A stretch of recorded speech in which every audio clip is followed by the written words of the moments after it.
आप लोगों से ना मोह ममता नहीं छूटती। पहले आप बढ़िया घर बनाते हैं, फिर उस घर की मोह ममता में उलझ जाते हैं।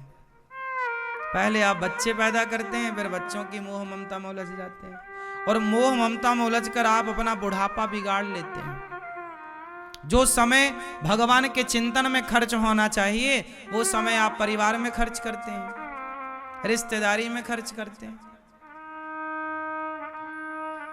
पढ़ो, रिश्तेदारी में शादी है तो घर के बूढ़े पहले तैयार होते हैं, हम जाएंगे।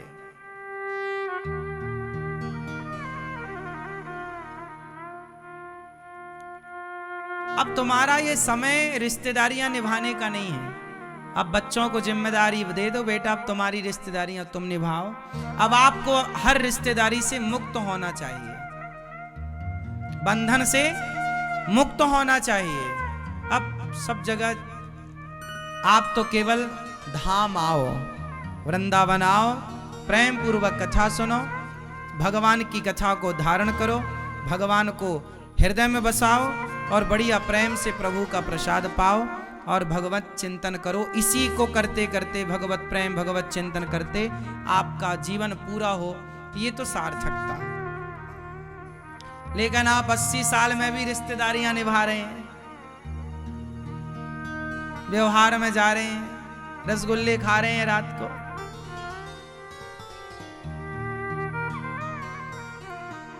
बुढ़ापे में भी आप, बुढ़ापा केवल प्रभु के लिए समर्पित हो। आप अपने बुढ़ापे, अच्छा बुढ़ापे में ना बूढ़े आदमी को ये लगने लग जाता हम बहुत होशियार हैं, हमें बहुत एक्सपीरियंस है, हमें बहुत अनुभव है।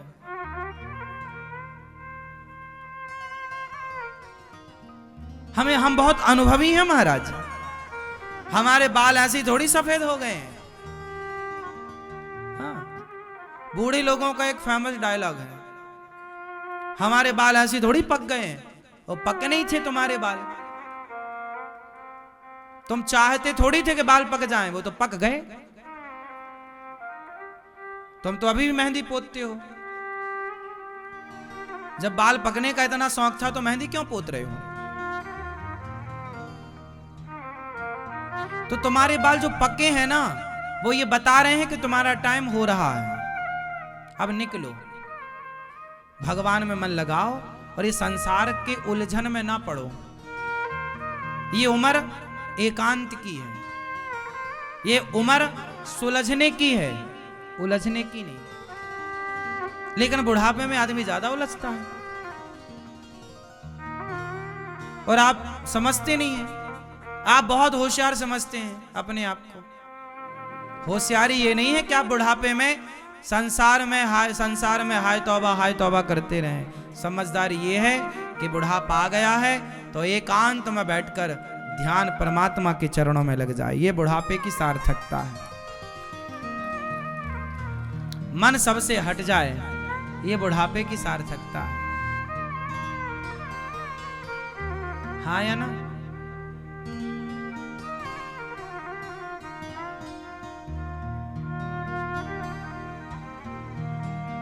बुढ़ापा उनका बहुत दर्दनाक होता है जो संसार से अटैच होते हैं। बुढ़ापा उनका बहुत सुखद होता है जो प्रभु के चरणों को पकड़ के रखते हैं। अब आपके हाथ में दोनों ऑप्शन है, क्या करना है वो आप देख लो, है ना मेरी मां?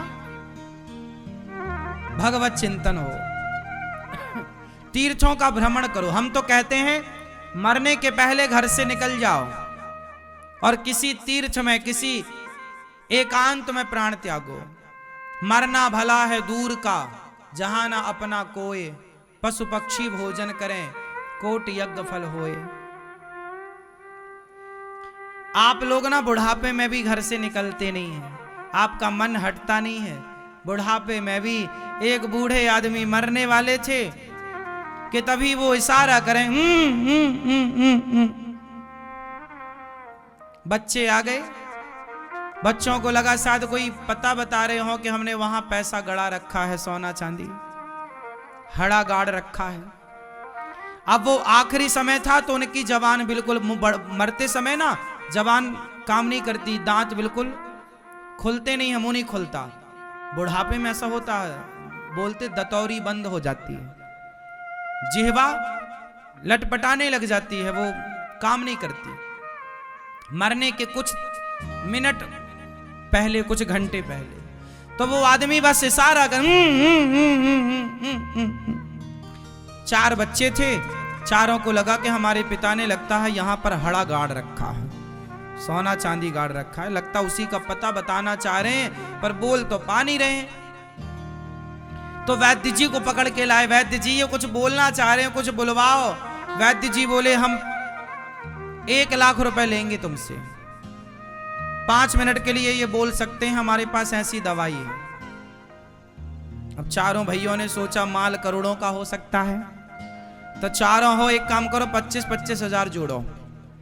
तो चारों भाइयों ने 25-25 हजार रुपए चंदा किया, जोड़े और वैद्य जी को दिया।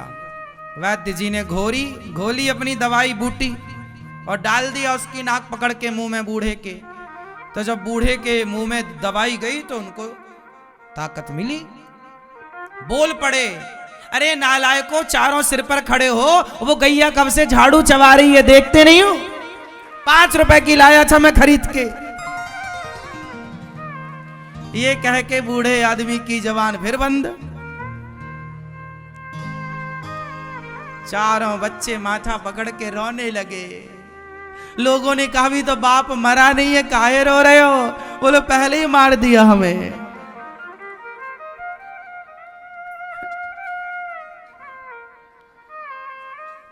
तो दुनिया मरते समय भी मन संसार से हटा नहीं पाती। झाड़ू से मन नहीं हट पाया, वस्तु से मन नहीं हट पाया। आपसे प्रार्थना है मरने के पहले पूर्ण रूप से सबसे मन हटाकर पूरे भगवान में मन लगाकर भगवान के हो जाओ। और जब भगवान के होकर मरोगे तो वो मरना उत्तम मरना है। घर में मरोगे घर वाले मरने ही नहीं देंगे,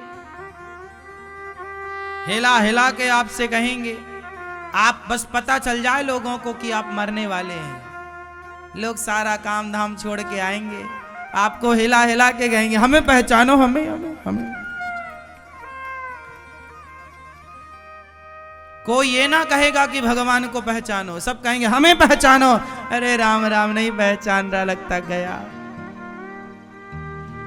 और मरते समय इतनी भीड़ भाड़ मचा देते हैं ना लोग, कई बार तो मरने वाले के ऊपर गिर जाते हैं लोग। वो नीचे पड़ा है और ये आए धक्का मुक्की करने, हमें भी देखने दो, हमें भी, गिर गए ऊपर। तुम्हारे गिरने ही से वो मर गया। इसलिए घर में मरोगे तो घर वाले मरने भी नहीं देंगे शांति से।